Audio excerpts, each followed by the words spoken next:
Boa noite a todos. Um privilégio podermos ter esse tempo e desfrutar dessa tecnologia, para que mesmo nesse tempo de isolamento, no entanto, nós podemos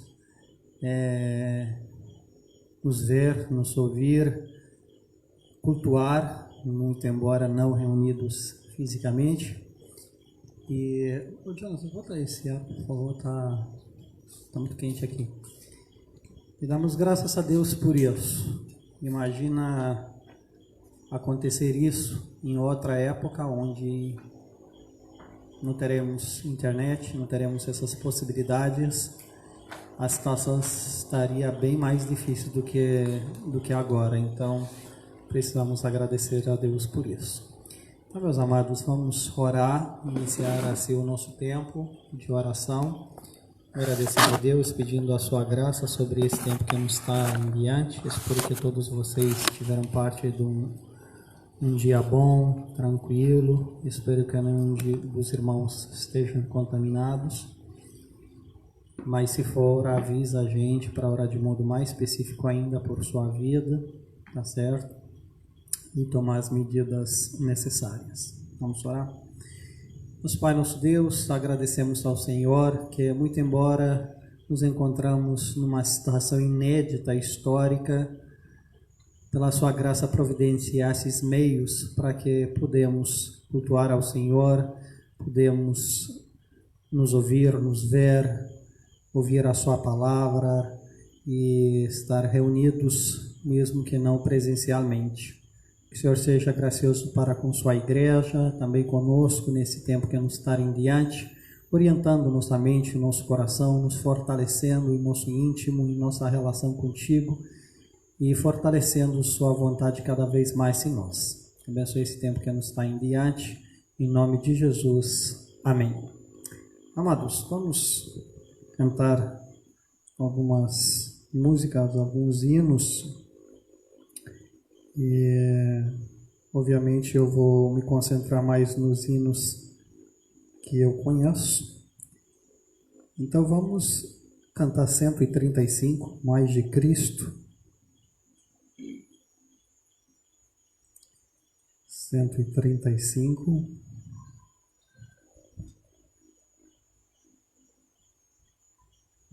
Vamos lá. Mais de Cristo eu quero ter, seu ensino receber, ter da sua compaixão e da sua mansidão. Mais de Cristo, mais de Cristo, mais do seu puro e santo amor, mais do bondoso Salvador. Mais de Cristo eu quero ouvir, nos seus passos prosseguir, sempre perto dele andar, seu amor manifestar. Mais de Cristo, mais de Cristo, mais do seu puro e santo amor, mais do bondoso Salvador. Amém? Vamos cantar também o 28.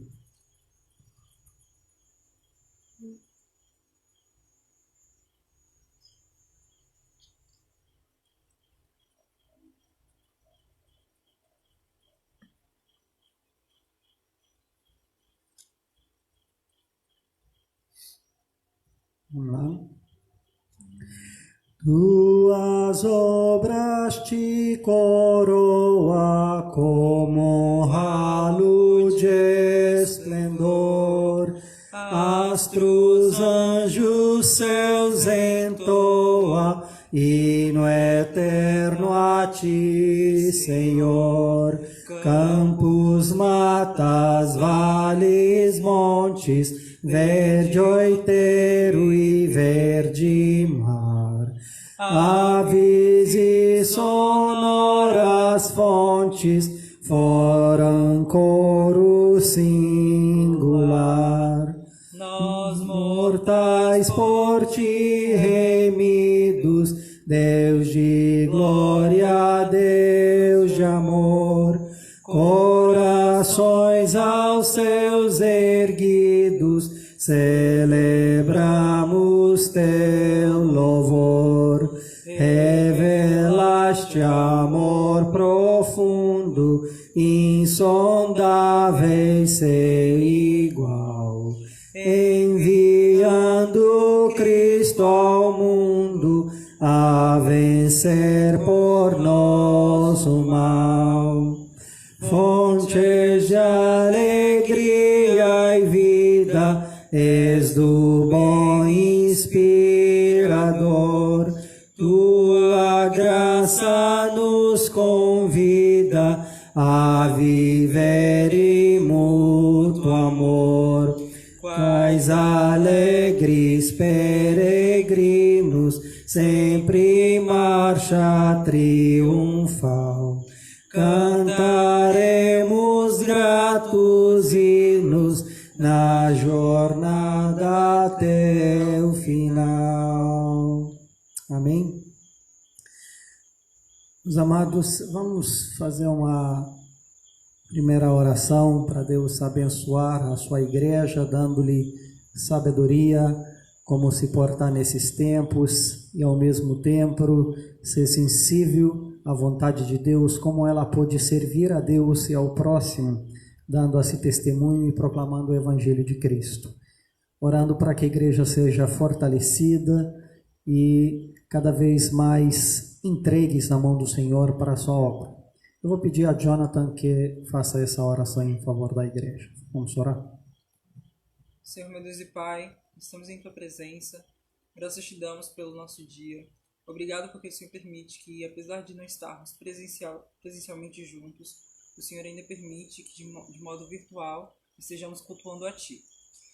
Quero te pedir, meu Deus, que o Senhor abençoe a igreja nesses tempos que são difíceis, meu Pai, tempos de quarentena, onde a questão da comunhão em relação ao contato físico fica mais restrito, mas que sabemos que o Senhor abençoe as nossas vidas quanto a isso também. Te peço que o Senhor abençoe a igreja para que tenhamos sabedoria em como nos comportar, como buscar a Ti, e que possamos também estar atentos, Senhor, à Sua vontade. Entendemos que o Senhor possui poder sobre tudo e sobre todos, e mesmo durante tal momento, o Senhor pode nos auxiliar e nos abrir os olhos quanto à Sua vontade nas nossas vidas. Te peço que o Senhor nos dê coragem também, Senhor, meu Deus, para que possamos executá-la. Em nome do Teu Filho Jesus que eu te peço, te oro, que o Senhor também proteja a sua igreja desse vírus, proteja tanto de problemas físicos quanto também de espirituais, que o Senhor esteja com a sua igreja, mantendo a nossa fé. Em nome do Teu Filho Jesus que eu te oro, te peço e agradeço. Amém. Amém. Amados, hoje eu recebi uma nota, na verdade é um projeto de lei, um decreto, onde, entre muitas outras coisas, se desejava a continuação do isolamento e afastamento das reuniões públicas, inclusive das igrejas, até 30 de outubro. E depois disso eu entrei em contato com alguém da Anajure. Para quem não conhece, a Anajure é uma organização de advogados evangélicos que trata dos direitos evangélicos e tudo mais. E fui informado que o Senado tirou do tal documento a questão das igrejas. Então, por hora, a questão das igrejas está fora desse decreto, portanto, podendo, quando conveniente, se reunir, quando isolamento acabar. No entanto, eu perguntei, então podemos estar tranquilo quanto a isso? E a resposta falou não, porque todo dia eles mudam alguma coisa. O que eu quero dizer com isso são duas coisas. Uma delas é que nós não sabemos exatamente o que se passa na cabeça de alguns políticos do alto escalão para que cogita um tipo de lei como isso, onde, num termo muito alongado, no caso 30 de outubro, não poder ter reuniões. E nós não sabemos do porquê querem se fazer um projeto de lei. Não sabemos que tipo de informações há por trás para se cogitar esse termo. Mas sabemos, no entanto, que as coisas estão na mão de Deus. Mas em virtude disso, eu peço mais ainda que nós oremos para os nossos governantes, para Deus os dirigir nas decisões que estão tomando, nas leis que estão fazendo, principalmente nesse período. É um período muito vulnerável, muito perigoso ao mesmo tempo, e tem muito controle e muito poder na mão do governo hoje em dia, principalmente com essa pandemia. Então, precisamos pedir a proteção de Deus e, ao mesmo tempo, que Deus não permite ao governo que entra onde não está a sua alçada, constrangindo a liberdade de culto e de consciência. Portanto, peço aos irmãos que façam disso suas orações diárias pelo nosso governo, e não somente, mas por outros países também, porque isso pode desviar para outros caminhos de perseguição religiosa. Mas nesse momento eu gostaria que nós oremos pelos nossos governantes aqui no Brasil, pelos projetos de lei que estão veiculando, para que isso não saia do controle e se transforme em outra coisa.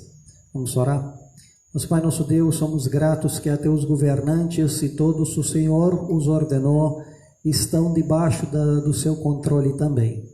É por isso que nós temos esperança e tranquilidade em Ti. No entanto, pedimos o seu socorro para que o Senhor não permite que aqueles que estão com o poder na mão de legislar façam-lhes leis que prejudicam a liberdade de culto, a liberdade de consciência, a liberdade do povo de se expressar.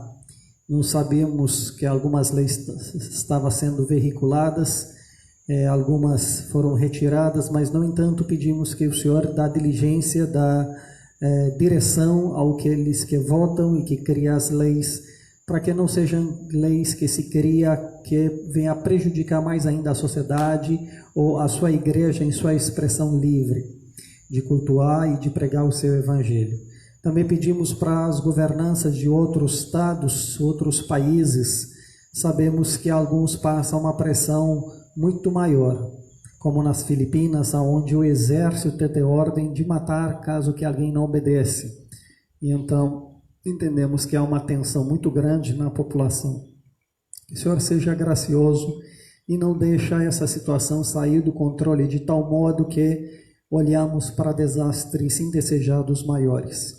Na sua mão nós colocamos a nossa petição, entendendo que o Senhor pode fazer muito mais do que nós pedimos e oramos. Em nome de Jesus. Amém. Amém. Amados, vamos nesse momento abrir as nossas escrituras em Atos capítulo 18, de onde nós vamos fazer a leitura de 1 a 11, de onde nós leituramos também no domingo.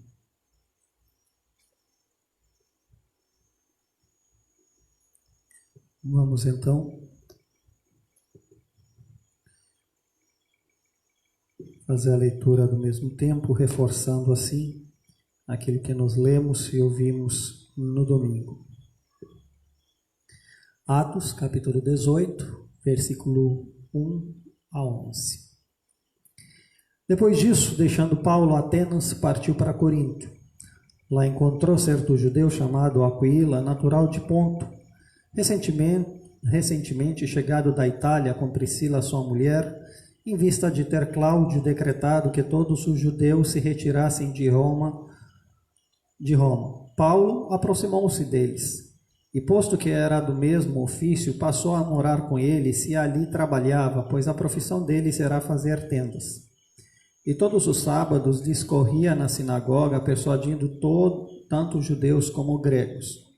Quando Silas e Timóteo desceram da Macedônia, Paulo se entregou totalmente à palavra, testemunhando aos judeus que o Cristo é Jesus.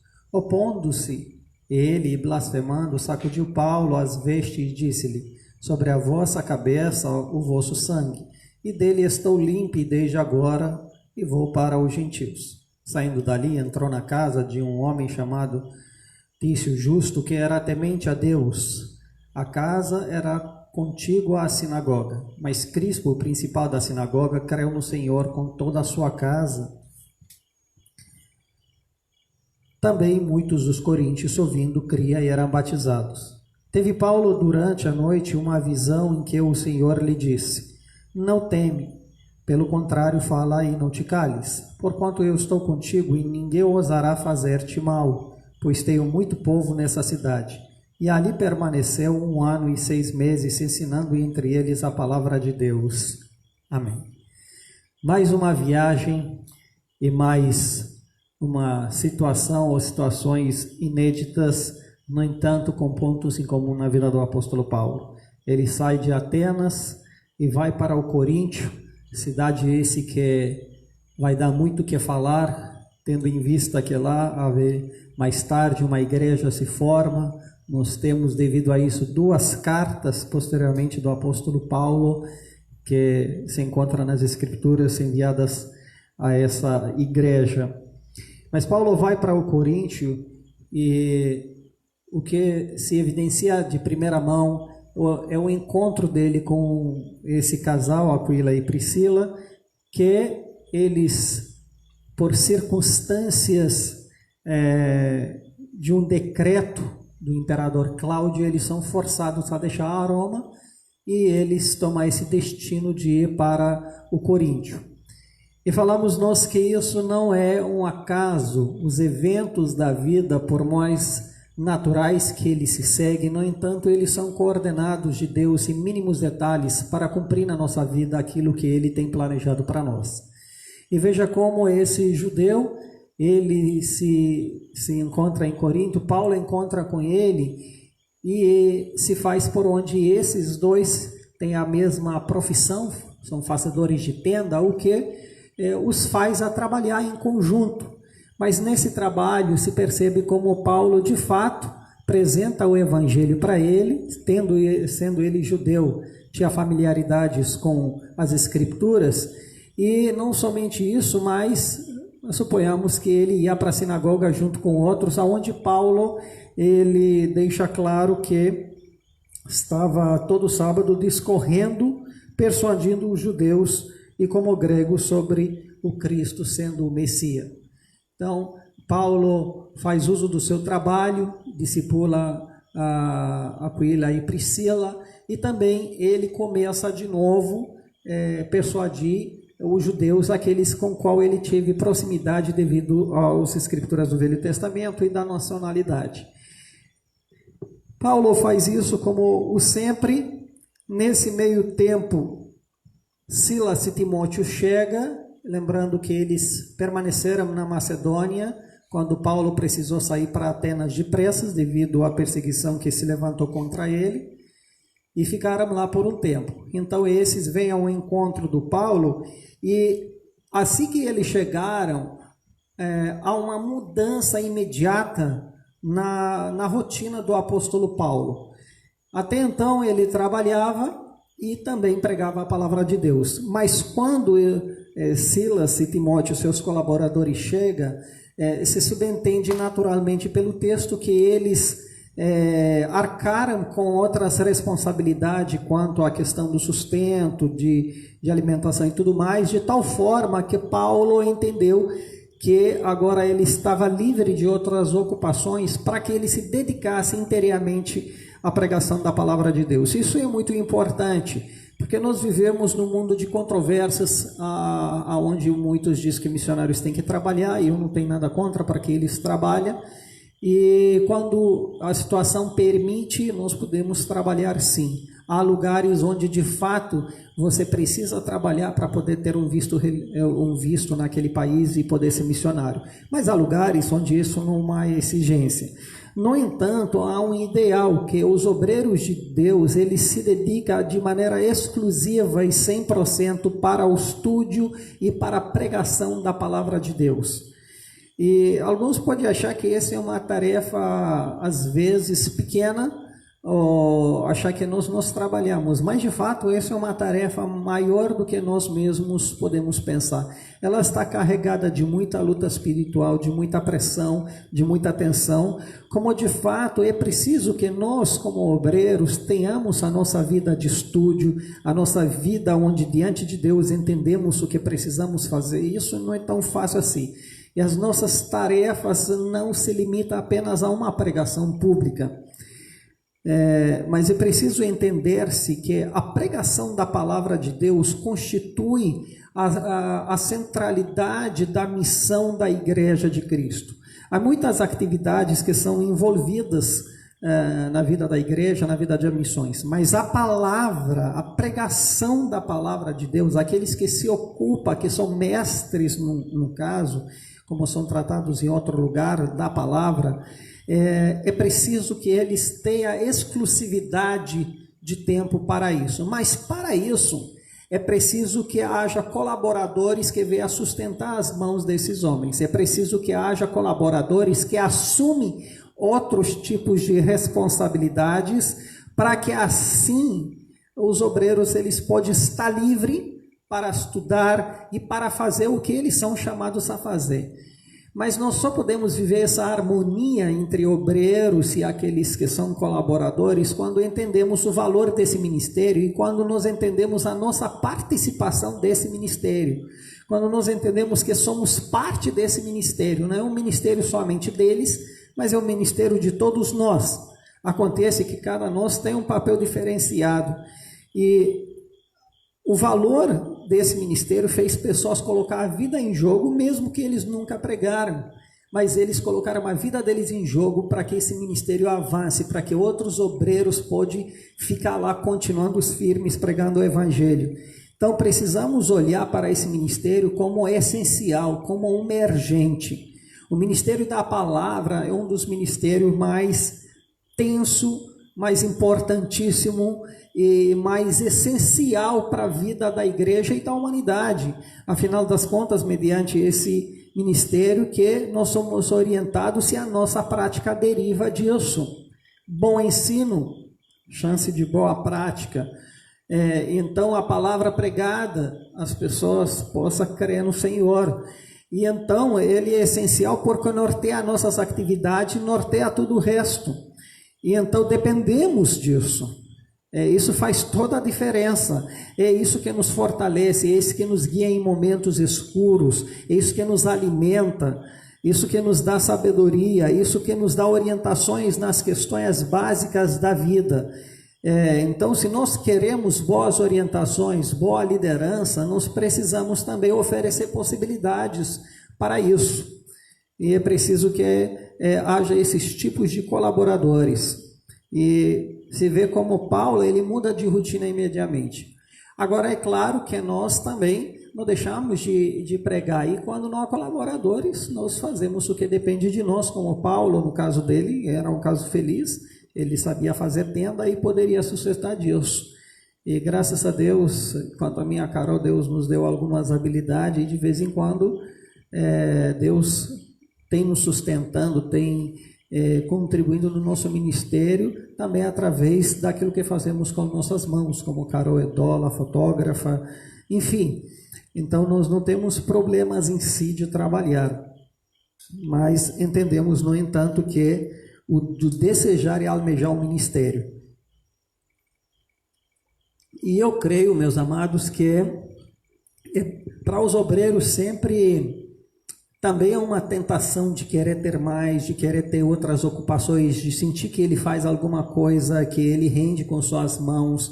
Para nós é uma tentação isso, nem sempre é fácil não fazer outras atividades.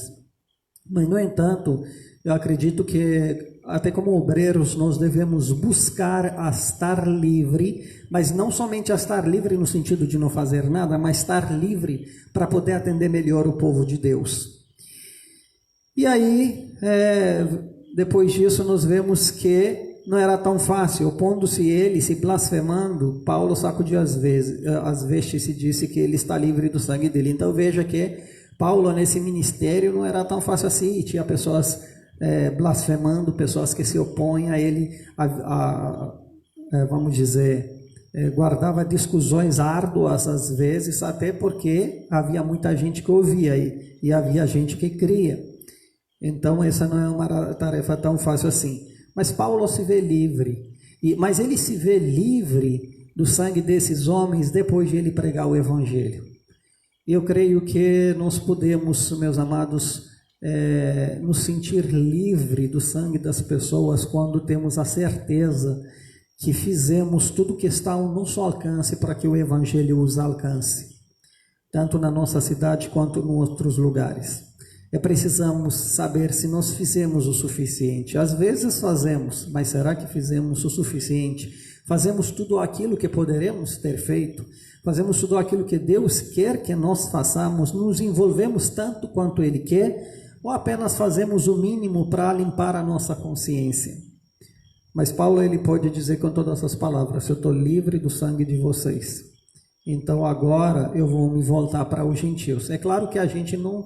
E também Paulo, ele não fica bloqueado naqueles que não querem ouvir o Evangelho. Às vezes também a gente insiste, não bate martelo no mesmo lugar. Mas às vezes também tem que ter sabedoria e perceber quando os homens estão blasfemando, não querem, e estar disposto a mover o nosso ministério, a nossa direção em outros lugares, buscar falar com outras pessoas que tenham abertura. E ali se faz que Paulo entra na casa de um chamado Tício Justo, que é temente ao Senhor, e que dá-se a entender que ele acreditou na palavra de Deus. Mas o versículo 8, ele volta um pouco na questão dos judeus para mostrar que, no entanto, e apesar de ter muitos que se opõem e blasfemavam, sempre Deus teve uma remanescente. A palavra de Deus não voltava sem frutos. E aqui se diz que Crispo, que era o principal da sinagoga, era um dos líderes, creu no Senhor, ele e toda a sua casa. E junto com eles, outros coríntios, outras pessoas do Coríntio, ouvindo, eles criam e era batizado.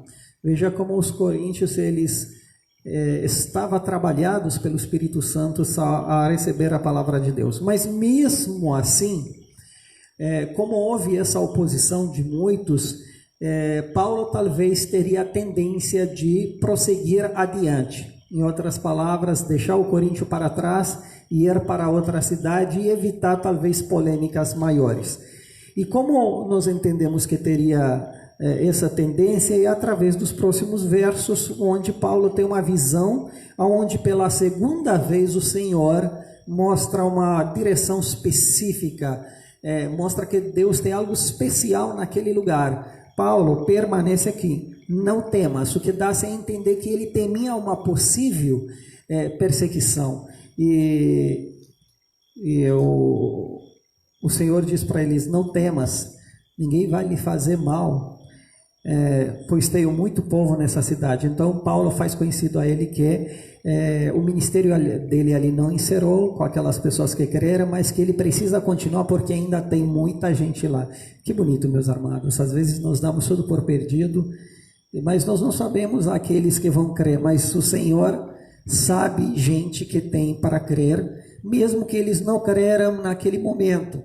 E Paulo permanece lá 1 ano e meio, que é um tempo bastante considerável para ele. E assim ele prega o Evangelho. Mas tem outra coisa que nós falamos no domingo, o fato de que nem sempre a direção, o fato que Deus nos quer num lugar, no entanto as coisas acontecem do mesmo jeito. O que é que eu quero dizer com isso? Por exemplo, o Senhor insistiu que ele vá para a Macedônia. E com certeza foi a vontade de Deus, e Deus deixou claro isso, que ele precisava estar em Macedônia e pregar o Evangelho lá. No entanto, lá ele apanhou, ele ficou na prisão, apesar de ser a vontade de Deus, mas a vontade de Deus foi conduzida de outra forma. Embora o Senhor estava com ele, era a vontade do Senhor, no entanto, Paulo não ficou ileso disso. Enquanto, dessa vez, em Coríntios, o mesmo Senhor o chama, o mesmo Senhor insiste que ele tem ministério lá, mas dessa vez o avisa: você não vai sofrer nenhum mal. Então, meus amados, nós não podemos criar um padrão, e devemos cuidar de criar esse padrão. Se é a vontade de Deus, então significa que as portas vão se abrir, ou sei lá, vai acontecer. Não existe um padrão específico, nós não podemos nos levar por esses sinais, porque ora aprove a Deus que as coisas acontecem fáceis e ora aprove a Deus que não acontece tão fácil assim. E em ambos os casos, é o mesmo Senhor e a sua própria vontade. Então é preciso que a gente não crie estereotipos, padrões de como Deus opera, porque Deus opera diferentemente de outra vez. Nem sempre ele opera da mesma forma. Os princípios se guardam, mas a forma ela pode mudar. Então, às vezes, Deus permite perseguição, às vezes ele permite liberdade.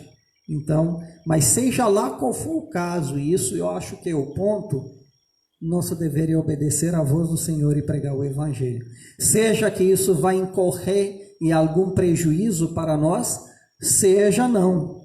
No primeiro caso, incorreu num prejuízo, ele apanhou mesmo, e ele ficou na prisão, e isso não foi fácil. No segundo caso, ele não apanhou, não nos diz que ele passou por uma dificuldade. Então, são casos diferenciados. Então, é preciso que a gente tenha a disponibilidade de pregar ao Evangelho, que obedecemos à voz de Deus. Não importa quanto isso custa ou o que isso envolve. Isso pode diferir de pessoas a pessoas. Nós não podemos também nos comparar. Mas por que com tal obreiro se converteu 500 e com outro somente 10? Porque a situação é diferente, a vontade de Deus é diferente em cada lugar. Nós julgamos errado quando criamos padrões que as Escrituras não faz. Então, acho que isso é suficiente para resumir, de certa forma, aquilo que nós falamos no domingo. E orem para que a pregação do Evangelho ele avance mesmo em meio da crise, porque uma das grandes dificuldades é a nossa natureza de, numa crise, recuar e encontrar refúgio e desculpa para não fazer missões, para não investir financeiramente e assim por diante. E eu vejo com preocupação como as igrejas vão abrir esse ano e como elas vão se portar diante das missões. Então, eu acredito que isso é uma tentação de recuo diante a crise, mas precisamos orar para que a igreja ela não caia nessa tentação, mas pelo contrário, que ela seja sábia e ela com essa crise entende o chamado de Deus de se dedicar com emergência e com sacrifício total na obra missionária. Então vamos orar por isso. Eu vou pedir o Jonatas para orar para as igrejas ao voltarem, Deus já operar no coração das pessoas e dos conselhos, esse ouvir de Deus sobre as missões. Vamos orar? Senhor, meu Deus e Pai, ali em Tua presença, quero Te pedir que o Senhor abençoe a Sua igreja, meu Deus. Abençoe para que essa crise ela não seja um motivo para que possamos nos desviar dos Seus caminhos e tapar os nossos ouvidos quanto à Sua vontade.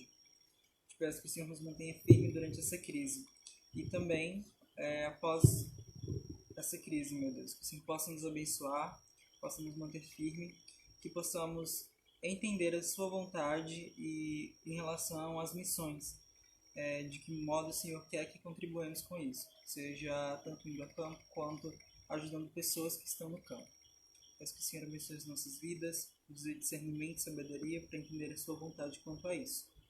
Em nome do Teu Filho Jesus que eu te oro. Amém. Amém. Meus amados, nós normalmente fechamos com motivos de gratidão.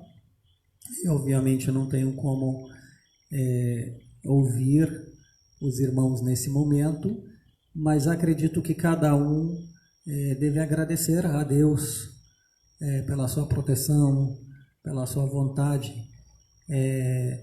agradecer a Deus por questões pessoais que somente talvez você as conhece. E pessoalmente eu tenho um motivo de gratidão que eu gostaria de compartilhar com os irmãos, é a melhora dos meus filhos. Os irmãos sabem que, ou a maioria sabem que os meninos, principalmente Levi, Tomás e Daniel, tiveram um problema muito grave no corpo, uma infecção que deu em feridas abertas, e precisamos fazer uso de antibióticos bem fortes durante 2 semanas, acabou ontem, mas graças a Deus isso resultou na melhora deles e na cura deles. Então nós estamos muito felizes com isso e somos gratos a Deus. E outro motivo de gratidão é que minha esposa, Carol, ela pôde ser atendida hoje. Ela teve um problema sério no 2 dentes, eu esqueci o nome deles, é aqueles que às vezes precisa retirar. Tem pessoas que nem os têm, só os últimos aqui. E provocou muita dor a ela, e hoje ela pôde ser atendida e fazer uma microcirurgia e tirar 2 do lado, está se recuperando. Mas estamos gratos que isso foi possível, porque correria risco de não ser possível. Então nós estamos gratos por isso, somos gratos pelos irmãos que assistem os nossos cultos e cultuam junto conosco.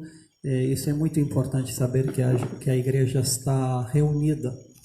E sou grato também pelo carinho da igreja, daqueles que às vezes ligam, pergunta como a gente está, pelas orações dos irmãos. Nós precisamos também de muita oração. Às vezes parece fácil, mas não é. Os irmãos que me conhecem sabem que eu sou mais dinâmico, eu viajo mais, então para mim não sair é uma pressão na minha cabeça muito grande. Não é o meu habitar comum de ficar tanto tempo sem sair.